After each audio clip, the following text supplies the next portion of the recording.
Sebanyak 5 pelajar yang duduk di bangku sekolah dasar di kota Palembang mengalami kejang-kejang diduga setelah mengkonsumsi jajanan sekolah berupa minuman semprot. Peristiwa itu terjadi di SD Negeri 39 Kota Palembang yang berada di Jalan Kapten Marzuki, Kecamatan Ilir Timur 1 Palembang pada Senin 29 Juli 2024. Akibatnya kelima pelajar SD tersebut terpaksa dilarikan ke RSIA Bunda guna menjalani perawatan intensif. Terkait insiden itu dibenarkan oleh Maila selaku Kepala SDN 39 Palembang. Dia menyebut awalnya di waktu istirahat kelima anak didiknya itu membeli minuman semprot yang dijual oleh penjaga sekolah. Namun setelah mengkonsumsi permen tersebut, 5 pelajar mendadak muntah-muntah dan kondisi tubuh kejang-kejang.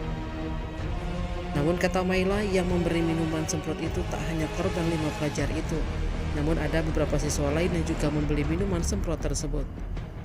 Bahkan Maila menyebutkan menurut keterangan kelima orang tua korban ini menyebut jika anak mereka memang memiliki masalah pencernaan, salah satunya MA.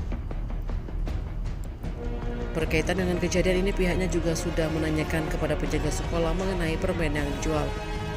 Penjaga sekolah mengaku membeli permen di pasar. Ia juga tidak mengetahui apa kandungan permen tersebut.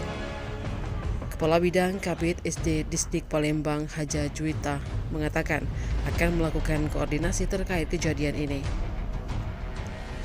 Pihaknya terkait tersebut yakni Puskesmas dan PPOM, khususnya pemeriksaan sampel jajanan itu. Tim Liputan Sumsel Update TV melaporkan.